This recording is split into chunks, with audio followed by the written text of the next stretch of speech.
Bismillahirrahmanirrahim. Assalamualaikum warahmatullahi wabarakatuh. Alhamdulillah wassalatu wassalamu ala Rasulillah wa ala alihi wa sahbihi wa man tabi'ahu wa mawalah. Rabbi shrah li sadri wa yassir li amri wahlul 'uqdatam min lisani yafqahu qawli. Yang sama-sama kita hormati Bapak Dewan Komisaris Bank Sumut, Bapak-bapak Direktur Bank Sumut, karyawan, pegawai, tak dapat saya sebut satu persatu. InsyaAllah kita semua dimuliakan Allah Subhanahu wa ta'ala. Amin ya rabbal alamin. Anak raja naik sampan, baju bagus bukan untuk pamer. Bagaimana tahu muka tampan kalau muka ditutup masker? Itu pantunnya baru dapat aja tadi. Jadi sekarang ini banyak orang yang galau, yang tak punya duit galau, yang punya duit makin galau. Karena begitu banyak orang yang meninggal karena COVID-19. Itu yang datang itu baru COVID-19, belum COVID-20, belum COVID-21. Oleh sebab itu maka menghadapi ini tidak ada cara dan jalan lain kecuali berserah diri kepada Allah Subhanahu wa ta'ala. Kita diajarkan Nabi Muhammad SAW, mau ada COVID walaupun tak ada COVID, keluar dari mulut kita itu sama, la haula wala quwata illa billah. Jadi kita diajarkan itu bukan sejak ada COVID ini saja. Sebelum COVID itu ada muncul, kita sudah berkata bangun pagi, alhamdulillahillazi ahyana, dia yang menghidupkan kami, wa amatana, sebelumnya kami mati, wa ilaihin nusyur, dan kita pun akan kembali kepada dia. Ini menghadapi COVID ini manusia ini terbagi dua, Eka dan Eki, ekstrim kanan, ekstrim kiri. Yang ekstrim kiri tak ada COVID itu, malah ditantangnya, mana COVID itu biar kukunyah-kunyah. Yang satu lagi pula amat sangat ketakutan COVID, semua dicucinya, semua cuci, wali keluar semua cuci tangan, sampai saking seringnya cuci tangan sampai nampak contekan waktu SD dulu. Ada yang mengirim gambarnya ke saya. Oleh sebab itu kita Ahlus Sunnah wal Jamaah berpegang wa kadzalika ja'alnakum ummatan wasata. Kami jadikan kalian ini umat yang pertengahan. Tidak terlalu berani kepada COVID karena dia memang penyakit, dia virus, benda itu memang ada. Virus ini ada dari dulu. Virus flu, influenza, sampai sekarang belum hilang. Maka banyak orang kena influenza. Virus, penyakit, kuman, malaria, sampai sekarang masih ada. Jadi yang namanya virus, kuman, bakteri, penyakit itu ada. Ada yang mati, ada yang tak mati. Jadi kemarin kebetulan saya ceramah di rumah sakit, ketemu sama dokter. Kata Pak Dokter, Ustadz Somad, itu sebetulnya kalau kita cuci tangan itu membunuh bakteri. Kalau kita cuci tangan, pakai hand sanitizer, pakai sabun, itu membunuh bakteri, Ustaz. Adapun virus tak mati, kata dia. Saya tak pula saya tanya apa beda virus sama bakteri. Nampak kali bodoh kita kan? Masa profesor nanya? Ya, diam aja, saya angguk-anggukkan aja. Jadi Ustaz Somad, itu virus itu cara mematikannya bukan dengan cuci tangan, Pak Ustaz. Saya diam aja, saya dengar terus. Cara mematikannya itu jangan kasih dia makan. Makanan virus itu gula. Maka kalau tak ada gula, mati dia. Jadi bagaimana cara membunuhnya? Kata dia, banyak-banyak puasa sunat. Memanglah itu ajaran Nabi Muhammad SAW. Jadi kalau orang yang faham hikmah di balik ini, maka sesungguhnya dia tahu bahwa Nabi Muhammad SAW itu tidak hanya mengajarkan kita doa, tak hanya mengajarkan baca yasin, tahlilan, takziah.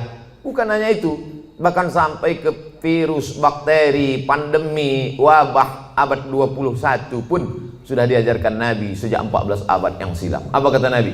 Iza sami'tum bihi, kalau kau dengar ada suatu wabah terjadi di suatu negeri, la taqdimu ilaihim, jangan kalian datang ke situ. Kalau ada suatu wabah terjadi, sudah ditetapkan bahwa negeri itu zona merah, zona hitam, jangan kau datang ke sana. Wa idza waqa'tum bihi, kalau di kampung halamanmu terjadi suatu wabah pandemi, la takhruju firaram minhu. Kalau kau dengar ada suatu wabah terjadi di suatu negeri, jangan kau datang ke sana.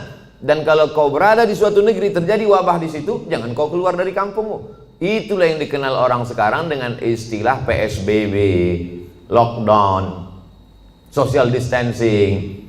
Bahkan kemudian beberapa negeri kota sampai dikepung, tak boleh keluar, polisi tentara dikerahkan. Sudah diajarkan Nabi SAW 14 abad yang lalu. Bagi yang belum kena, amalkan ini. Bagi yang sudah kena, mati dia. Nabi mengeluarkan statement sabda. Apa kata Nabi? Al-mat'unu syahid. Orang yang mati kena penyakit wabah, syahid, maka matinya mati syahid. Orang yang mati syahid itu selamat dari 4. Tak merasakan sakratul maut, tak merasakan azab kubur, tak merasakan hisab, langsung masuk surga. Jadi Nabi itu sudah berikan 2 langkah. Bagi yang belum kena, ini obatnya. Yang sudah kena, ini obatnya. Maka keluarga tak terlalu bersedih hati. Kenapa? Karena saudaranya, keluarganya, bapaknya, ibunya, anaknya, neneknya, keponakannya, jirannya, sahabatnya itu meninggal dunia dalam keadaan syahid. Dan bagi yang masih hidup, kita diajarkan untuk melakukan langkah-langkah social distancing, protokol kesehatan. Makanya saya tak berani kalau ceramah tausiah di tempat yang tak bisa dibuat protokol kesehatan. Nah, adapun di sini bisa Ustadz nanti di Wang Sumut, nah, kita tengok dulu ada tak protokol kesehatan. Ternyata lengkap semuanya. Begitu datang tak bisa dikenali mana direktur, mana, sama semua mukanya, tutup muka. Biasa dulu saya ke Medan ini disambut dengan tola al-badul alaina, solawat, salatullah, salamullah. Tapi begitu datang sini tidak, begitu datang langsung tembak. Masih syukur segan dia tak tembaknya kening tangannya. Kalau tempat lain langsung pang. Habis itu tempat duduk berjarak, pakai masker. Artinya apa? Kita tidak terlalu cemas sekali, tapi kita juga tetap menjaga ini. Jangan terlalu takut kali, jangan pula terlalu berani kali. Nah, kita tetap macam biasa aja. Coba kalau kita terlalu cemas, terlalu takut, terlalu ngeri, iman kita jatuh, imun kita turun, di situ dia masuk. Jadi agak beranikan sedikit, biar jangan apa kali COVID itu. Begitu kalau orang Medan. Kalau orang Jakarta kan kalau ada AC mati kan dibilangnya, lu tolong hidupin tuh AC biar agak dinginan dikit. Kalau orang Medan enggak, apa? Tolong kau hidupkan apa itu biar jangan apa kali.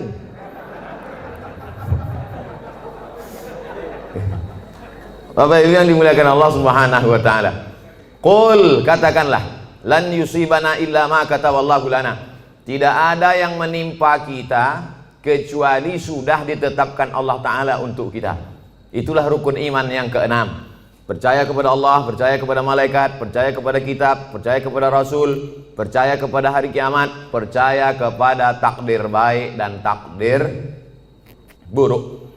Akhbirni anil iman. Apa itu iman wahai Muhammad sallallahu alaihi wasallam?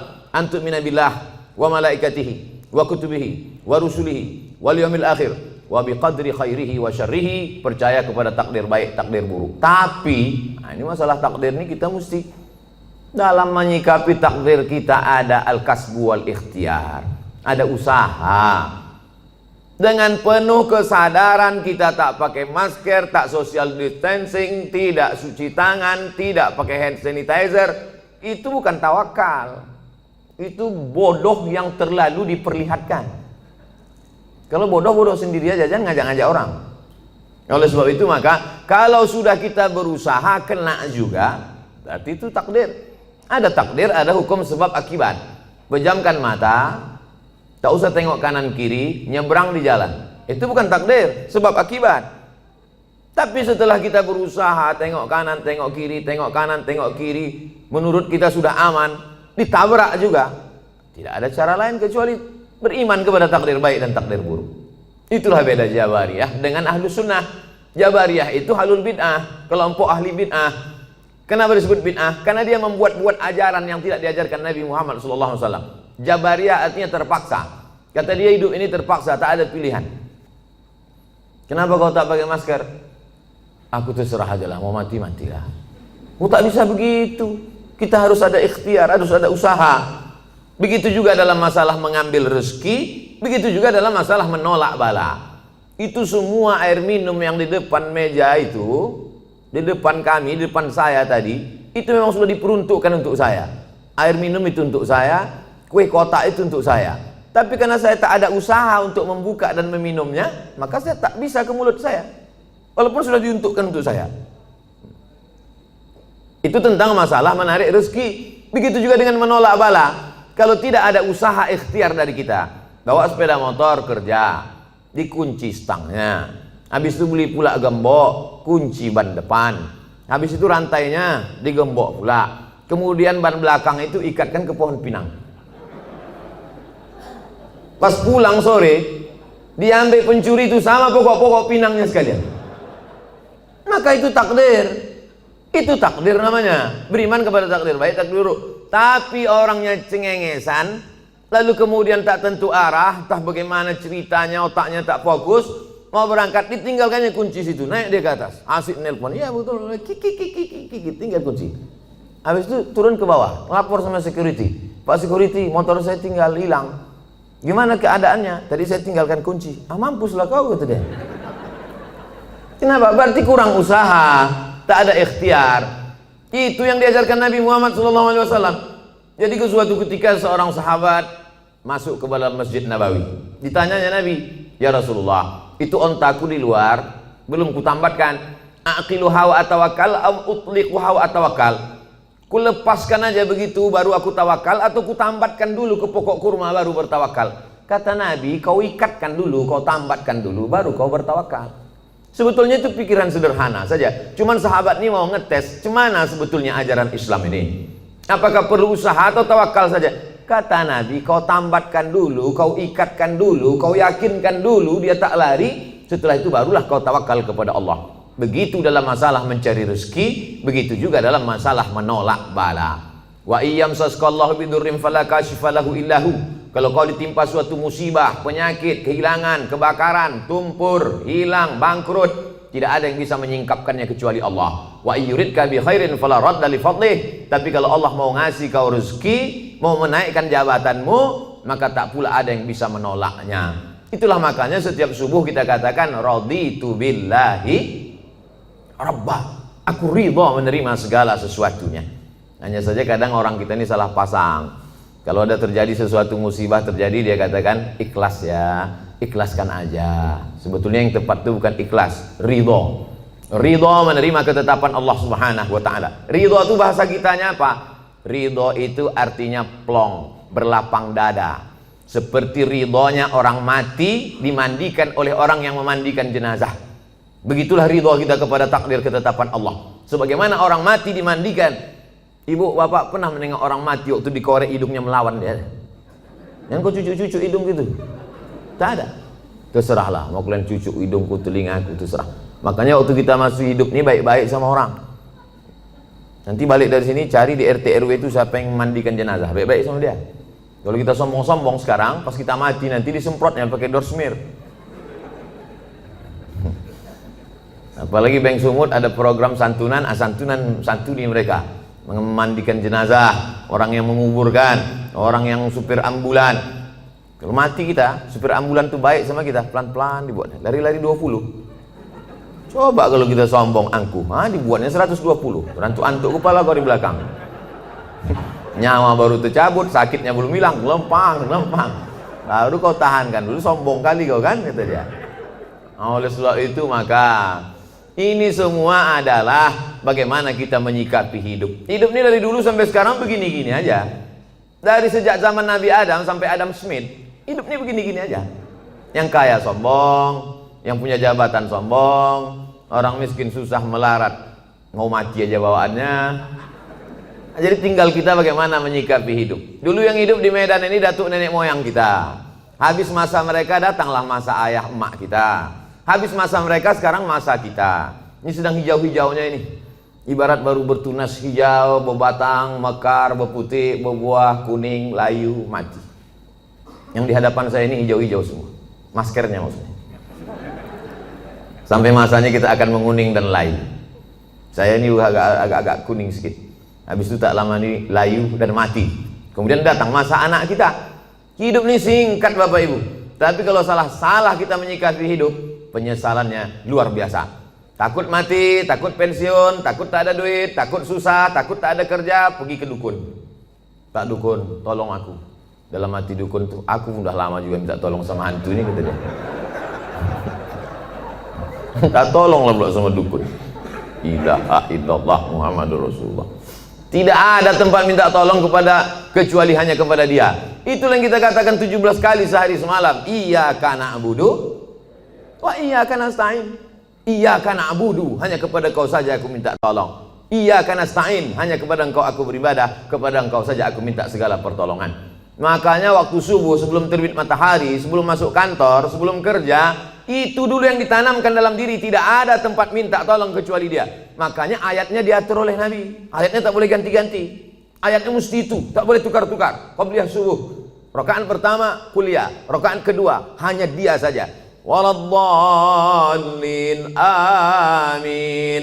Qul huwallahu ahad. Esa, tunggal tak berbilang. Minta hanya kepada dia. Allahus. Jangan ragu-ragu ucapan.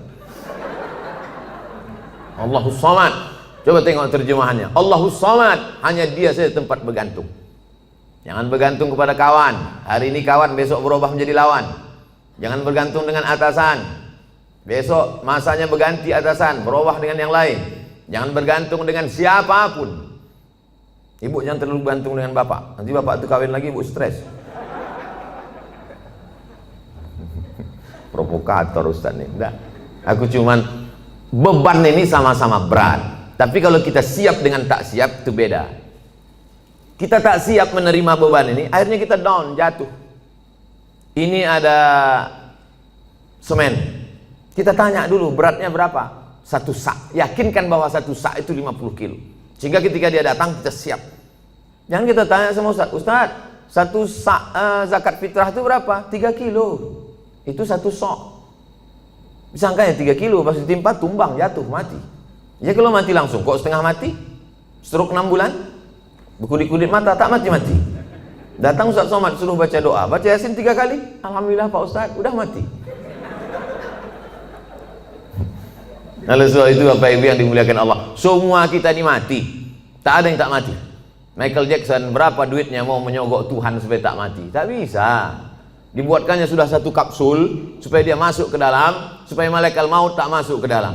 Sudah disebutkan Allah dalam Quran, aina ma takunu yudrikumul maut. Dimanapun kau berada, kematian akan datang menjumpai kamu. Bukan kita mencari mati itu. Mati itu datang menjumpai kita. Coba tengok bunyi ayatnya. Yudrikumul maut, mati itu datang menjumpai kamu.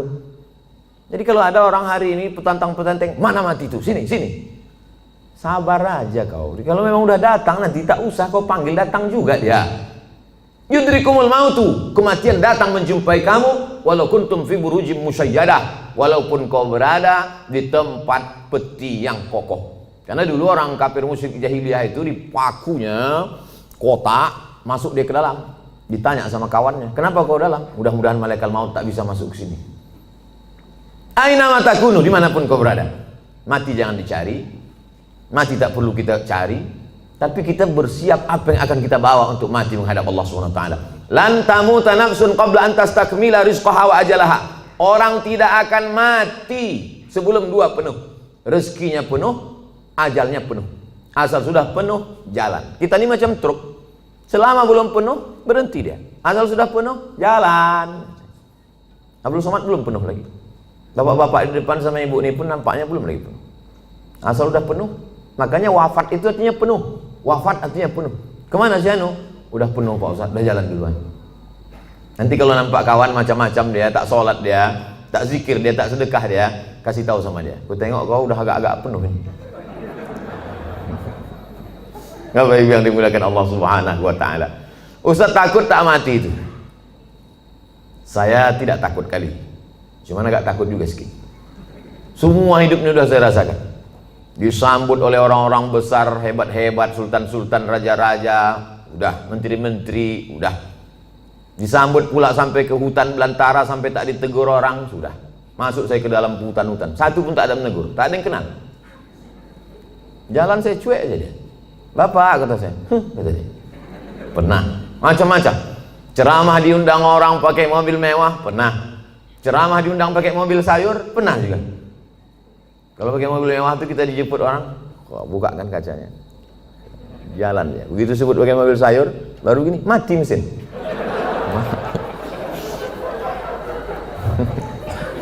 Macam-macam hidup ini sudah.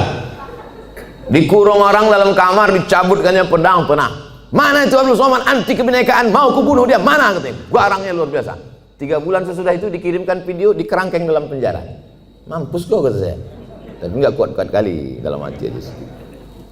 Macam-macam hidup ini sudah. Titel sudah, LC sudah, MA sudah, doktor sudah, profesor sudah. Tinggal satu lagi, almarhum.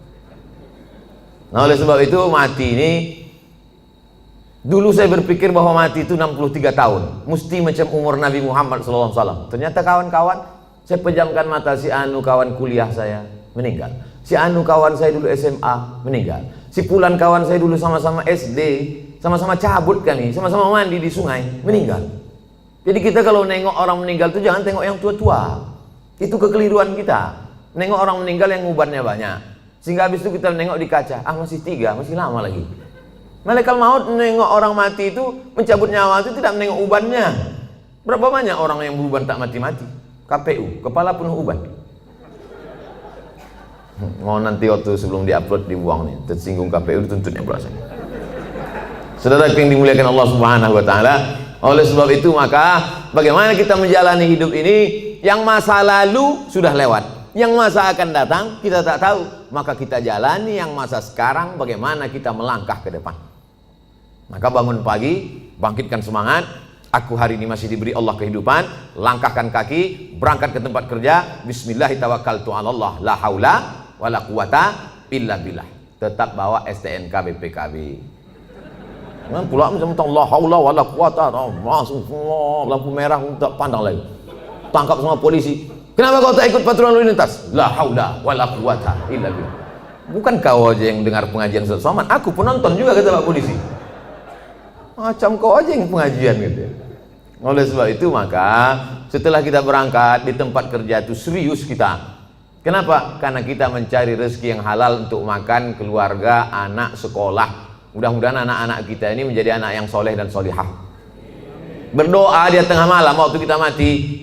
Bangun dia jam 2 malam, tahajud di bentangnya sajadah. Apa kata dia? Rabbi firli wali walidayya warhamhuma kama rabbayani shaghira. Mengalir ke makam kita macam tetesan embun di tengah gurun pasir yang panas. Lapang alam barzah kita, terang kubur kita. Bagi yang belum punya anak, mudah-mudahan diberikan Allah anak soleh soleh. Ustaz Somad doakan saya punya anak Pak Ustaz. Insya Allah. Berapa umur kau sudah? 40. Kenapa kau belum punya anak? Belum nikah Pak Ustaz. Ilaha illallah. Oleh sebab itu ada usaha dan ikhtiar. Anak-anak itu masukkan dia ke TK Quran, SD Quran, TK Quran, insya Allah. Masukkan dia ke TK Quran. Anak saya masuk TK Quran, tamat TK Quran, hafal juz 30. Coba baca, udah sampai mana tadi yang di sekolah tadi diajarkan ibu guru? Dibacanya lah. Amma yatasaalun anin naba'il azim alladzi hum fihi mukhtalifun. Kalla saya'lamun, summa kalla saya'lamun. Menetes air mata kita karena di mata kita anak itu tak pernah besar. Kita tetaplah menengok dia ketika tapak kaki najwa jari panjangnya sejengkal. Tiba-tiba bisa dia hafal amma yatasaalun. Netes air mata kita. Masukkan dia ke TK Quran. Supaya jangan lagu-lagu itu yang dinyanyikannya. Topi saya bulat, bulat topi saya. Kalau tidak bulat, bukan omak saya kan. Usahlah lagi yang nyanyi-nyanyi ini juga lagi. Mulailah TK Quran, lalu kemudian masuk SD Quran. Ada terbuat situ iklan. Masukkan anak anda SD Quran 1 tahun setengah juz, tamat dia 6 tahun 3 juz. TK 1 juz, SD 3 juz, udah 4 juz. Cukuplah itu sudah. Nanti masuk pula SMP Quran. Aku tak tahan anak di pesantren Pak Ustaz. Paham saya, orang Medan tak bisa berpisah dengan anak rindu. Anak pagi mau makan lontong sayur, ayam penyet, ayam patah, ayam mati. Tak tahan masukkan ke pesantren, masukkan boarding school. Pagi sebelum berangkat kerja, letakkan dia. Belajar kau di sini anak, letakkan dia jam 7 pagi. Kita pun berangkatlah lanjut. Jam 8 sampai karena macet dan macamnya. Lalu nanti sore pulang jam 4, jam 5 jemput dia balik ke rumah. Tahan Pak Ustadz boarding school, antarkan dia ke sana. cari ini. Ada di daerah Tembung, ada di daerah Kutalim Baru, dulu tempat saya sekolah di Darul Arafah, ada pula di daerah, banyak keliling Medan ini. Masukkan dia, sebulan sekali jenguk. Saya Pak Ustadz tak tahan, anak saya ini 3 kali sehari saya jenguk. Makan pagi, makan siang, makan malam. Memanglah berat berpisah. Sayang sama anak ini bukan kita letakkan di celak ketiak. Sayang sama dia kita tinggalkan dia demi masa depan dia. Siapa yang bisa menjamin menjaga dia? Siapa yang bisa diantara bapak ibu ini menjaga anak-anak kita bebas dari narkoba, bebas dari sabu, bebas dari cabut? Siapa yang bisa menjamin anak-anak kita ini cabut? Tak ada yang bisa menjamin. Kita pun dulu cabut. Saya dulu sekolah di Sisingamangaraja, Unifa, Muallimin. Pernah juga cabut ke Deli Plaza, ke Medan Plaza. Makanya waktu lewat di Medan ini saya cari manalah tempat cabut dulu, hilang udah semua. Pernah, cuma tak sering-sering kali. Saya sebetulnya tak jahat, kawan-kawannya aja. Begitu hebatnya pengaruh kawan terhadap anak-anak kita. Dan kita tak bisa kontrol kawan dia, karena pergaulan ini luar biasa. Itu mempengaruhi pola pikir. Tapi kalau kita tinggalkan dari pondok pesantren, maka insya Allah benteng terakhir. Bapak ibunya sudah selamat insya Allah. Tapi ini generasi kita ini kalau tidak kita selamatkan, kita carikan dia rezeki yang halal. Melangkahkan kaki dari rumah, aku meninggalkan semuanya ini wahai anakku adalah untuk mencarikan nafkah engkau yang halal, supaya kau jadi orang, supaya kau jangan jadi hantu setan, supaya kau nanti selesai kuliah, supaya kau menjadi berbakti kepada negara, bangsa, agama, orang tua. Maka niat kita itu sampai mati kita. Man mata duna malihi fahuwa syahid. Siapa yang mati mempertahankan harga dirinya, harta bendanya, maka matinya mati syahid, kata Nabi SAW. Dalam mencari nafkah ini pergi, capek, keluar kota, segala macam, meninggal dunia, maka matinya tetap mati syahid. Syahid itu tidak hanya orang yang berjuang fisabilillah di Palestina, tidak, tapi orang yang mencari harta yang halal. Oleh sebab itu tetap semangat. Ini banyak orang yang memisahkan diri. Kalau di masjid, semangat. Kalau sedang umroh, semangat. Pas di kantor, lesu, letoy, loyo, lunglai, mau mati. Pas ada gajian, baru semangat. Apa ini? Hancurlah negara ini kalau semangat kita ini hilang. Ada pula orang memahami agama itu hanya untuk mati saja. Aku sebetulnya malas dengar pengajian ini. Kenapa? Itulah Ustaz itu sedikit cerita mati aja. Cerita mati aja. Memanglah kita ini mau mati, tapi pengajian itu adalah membuat kita bersemangat apa bekal yang akan kita bawa sebelum kita mati. Makanya yang kaya-kaya, yang hebat-hebat sebelum mati bangun masjid. Apa nama masjidnya? Ya terserah. Macam-macam nama masjid. Ada sebutnya masjid nama dia, ada masjid itu dibuatnya Al-Ikhlas, ada masjid At-Taqwa. Tadi subuh kami pengajian di masjid Jami'atut Taqwa, tinggi hampir 2 meter. Kata panitia pembangunan masjid, ini Pak di bawah ini tanah. Enggak, dicor semuanya, entah berapa molen kata dia. Hebat betul. Tak ada lagi tanah di Medan. Banyak betul duit orang Medan. Di mana-mana masjid pakai timbun tanah liat, tanah merah. Dia enggak, pakai cor. Artinya apa? Luar biasa kemampuan orang. Harus ada tekad dalam hati yang punya duit. Sebelum aku mati, aku bangun masjid. Tapi tak perlu pula kita buat di update status sebelum mati bangun masjid, like and share. Paling tidak kita dalam hati kita, tekad kita. Tak sanggup saya bangun masjid Pak Ustadz. Saya ini tak bisa bangun masjid Pak Ustadz. Bangun rumah saya aja 3M.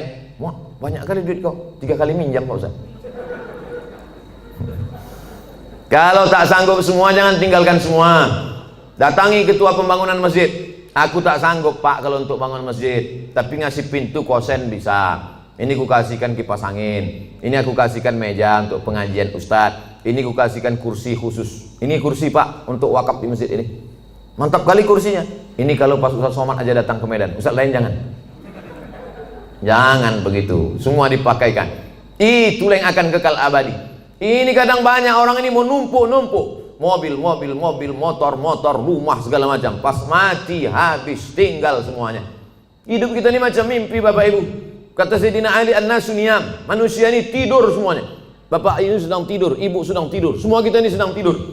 Kita baru terbangun itu ketika kita mati, barulah kita tersadar rupanya kita ini sedang dalam tidur panjang dan sedang mimpi lelap-lelapnya. Ada yang sedang mimpi jadi ustadz terkenal, ada yang sedang mimpi jadi pengacara, ada yang sedang mimpi jadi bankir, ada yang sedang mimpi, macam-macam mimpinya. Ada yang sedang mimpi selingkuh. Setelah mati barulah kita tahu kenyataan. Oh, ternyata ini hidup hanya mimpi saja. Siapa yang paling mulia di antara kita nih kalau mati nanti menghadap Allah? Tak ada jaminan Ustaz Abdul Somad lebih mulia, tidak. Apakah Bapak Dewan Komisaris, Bapak Direktur lebih mulia? Belum tentu, belum jaminan. Tapi paling tidak mereka di dunia pernah mulia. Di akhirat mudah-mudahan mulia. Jangan sampai di akhirat tak mulia, di dunia sengsara. Nauzubillah. Makanya doa kita diajarkan Nabi, Rabbana atina fid dunya hasanah wa fil akhirati hasanah. Makanya waktu tawaf itu Rabbana atina fid dunya hasanah wa fil akhirati hasanah wa qina azabannar. Rabbana atina fid dunya hasanah. Ada pula bapak-bapak satu-satu lagi, Rabbana atina fid dunya hasanah wa fil akhirati fatimah. Itu yang ngasih bimbingan manasik haji saya tahun 92 dari embarkasi Polonia Medan. Saya berangkat bulan Mei 1992 dari embarkasi Polonia Medan. Belum ada Kuala Namu lagi waktu itu.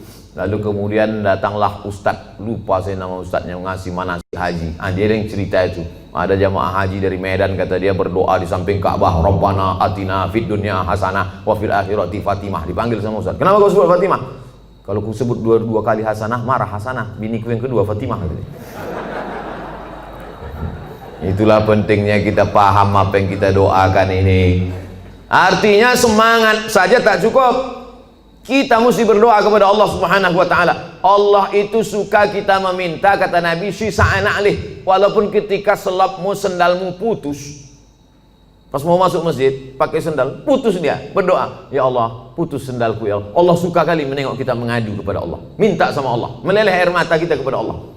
Ini banyak sekarang orang tak mau lagi berdoa, sombong. Assalamualaikum warahmatullahi wabarakatuh, assalamualaikum warahmatullahi wabarakatuh, assalamualaikum warahmatullahi wabarakatuh, langsung buka HP. Tengok dari belakang macam kusuk berdoa, pas depan Romi megang handphone. Kok kenapa tak berdoa? Alah, yang lama aja belum kabul, ngapain tambah lagi? Ini orang, astagfirullahaladzim. Oleh sebab itu saya tetap berdoa. Sebelum berangkat tadi kemari berwuduk dulu, bukan mau sholat, enggak. Sholat sudah jamak tadi, jamak takdim, zuhur dengan asar, ditarik asar ke zuhur. Tapi saya akan menghadapi hamba-hamba Allah. Ya Allah, yang mau ku hadapi ini nanti hamba-hamba Allah semua. Yang saya hadapi ini hamba Allah kan? Ada juga hamba setan sekarang. Menyembah Nyi Blorong, Nyi Loro Kidul, menyembah hantu tuyul, menyembah begu ganjang. Yang kita sembah ini Allah. Ya Allah, yang mau ku hadapi ini hamba Engkau ya Allah. Bajunya aja macam-macam. Ada bajunya komisaris, ada bajunya direktur, ada bajunya security, ada bajunya pegawai, ada bajunya office boy, ada bajunya karyawan. Bajunya aja beda, isinya sama. Semua ini isinya sama. Kalau dibelah keluar urat, keluar darah. Ada di antara nih kita nih kalau dibelah keluar kabel. Nah ada. Sempat ada di sini dibelah keluar kabel, dua kemungkinan. Kalau tak Robocop, Transformer. Nggak ada. Selama masih ada kulit, ada darah, ada daging, berdetak jantung, berarti jantungnya. Semua kita nih casingnya aja macam-macam. Jantungnya sama. Makanya saya kadang dikritik jamaah, Ustaz ceramah bajunya itu terus, pakailah baju lain. Saya pakai baju. Batik dari mana tuh Pak Ustaz? Batik Tapanuli Selatan. Mereknya Pak Ustaz Casio, dikasih orang. Saudara yang dimuliakan Allah Subhanahu wa taala. Baju kita aja, casing kita aja yang beda. Isinya di dalam sama, tetap jantung tuh yang berdegup, yang berdetak. Berdegup, berdetak. Begitu kalau orang kerja di bank. Kalau orang utang nasabah baru agak kencang sedikit.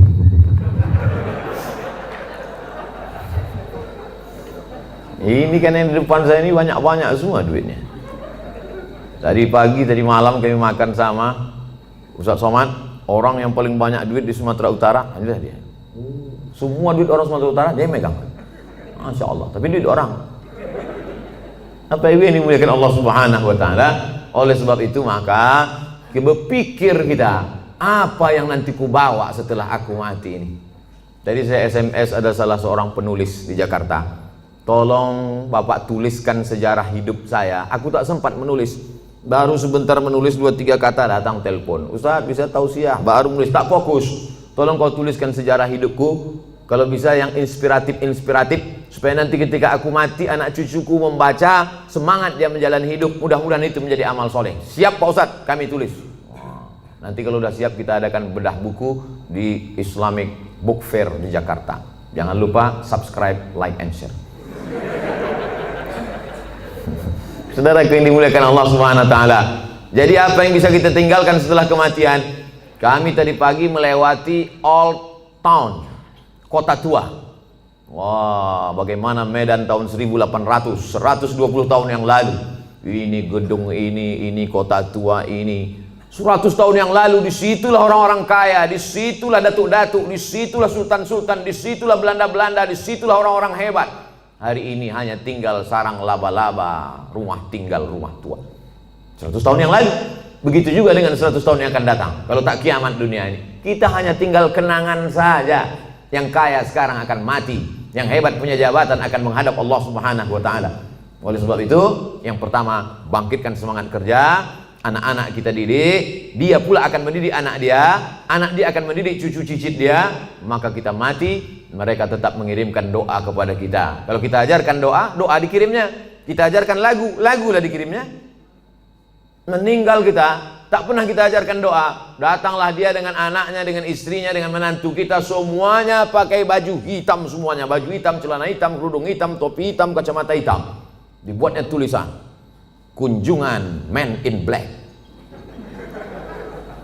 Tapi kalau kita ajarkan dia, Bismillahirrahmanirrahim, Yasin wal Qur'anil Hakim, innaka laminal mursalin ala siratim mustaqim, tanzilal azizir rahim, iqra'uha ala mautakum. Kalau kamu ziarah, bacakan itu, ziarah kubur.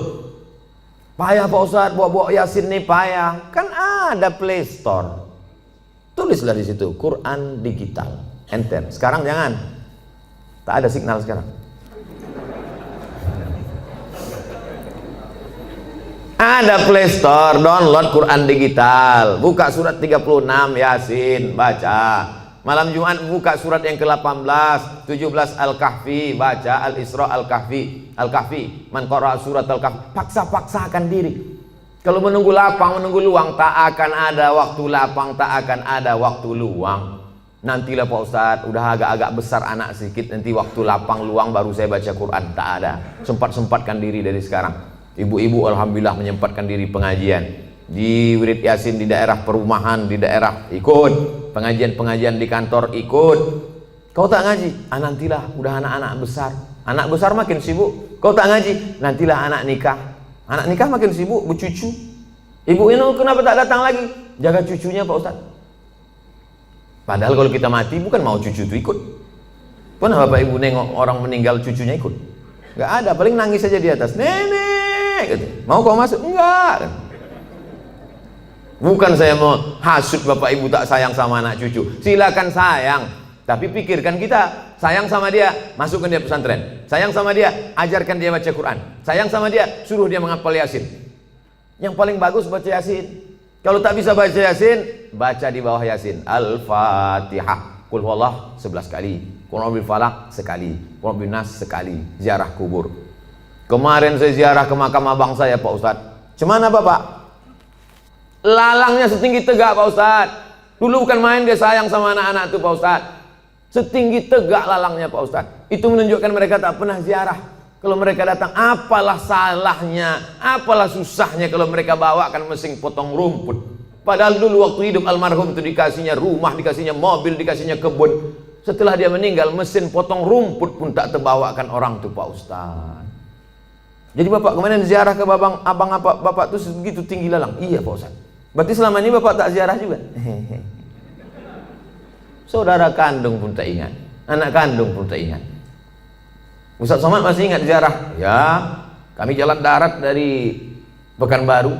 Saya sempatkan sampai pula di kisaran jam 10, jam 11 malam. Tetap saya ziarah jam 12 malam. Jam 12 malam ziarah. Tak takut Ustadz sama hantu. Hantu itu takut sama saya. Saya sama hantu. Tuh katanya. Kita takuti Ustadz Somad. Tak usah, kita yang takut sama dia. Sok hebat kali Ustadz Somad. Bapak Ibu yang dimuliakan Allah Subhanahu wa taala, kita bacakan ketika ziarah kubur salam. Ketika lalu kita ucapkan salam. Assalamualaikum ya ahlad diyar minal mu'minin wa inna insyaallah bikum lahiqun yarhamullahul mustaqdimina wal mustakhirin nas'alullaha lana wa lakumul afiyah. Oh, panjang ternyata salamnya Pak Ustaz. Ya, itu yang diajarkan Nabi. Kami selama ini pendek aja Pak Ustaz. Apa salamnya? Assalamualaikum ya ahlal kubur. Jadilah daripada tidak salam sama sekali. Bagus kalau Bapak Ibu punya duit, buatkan baleho besar. Saya sangka larangan mengucapkan salam ke kubur. Buatkan baleho agak-agak sebesar itu. Saya kira kalau cuma sebesar itu tak sampai 500.000. Bawakan ke baleho, buatkan. Tempelkan di daerah-daerah kubur. Kalau ada duit 500.000, buat 5. Berapa ini satu ini Pak? Bapak tukang digital printing. Kalau satu ini berapa Pak? 150.000. Ini untuk salam untuk orang kubur. Nanti Bapak kalau mati dapat syafaatnya juga. 100.000, ambillah. Takut dia. Buatkan 5. Buatkan 5, tempel di beberapa kubur yang ada di Medan ini. Sehingga nanti kalau orang lewat di kubur itu, dia sempat mengucapkan salam. Assalamualaikum ya ahla diyar minal mu'minin wa inna insyaallah bikum lahiqun yarhamullahu mustaqdimin wal mustakhirin nas'alullaha lana wa lakumul afiyah. Syukur-syukur sempat dia membacakan Al-Fatihah untuk semua yang ada di daerah makam ini. Assalamualaikum Al-Fatihah. Itu baik sekali. Simple amal kita, tapi bermanfaat. Ini saya tengok baleho besar-besar, tak ada manfaatnya. Buat baleho besar. Kalaupun mau dibuat tambahan di bawah, boleh. Jangan lupa coblos nomor sekian. Berpikir simple, tapi bermanfaat untuk orang banyak. Saya sudah bicara lebih kurang 50 menit. Sekarang jam 5:15. Saya jawab beberapa pertanyaan.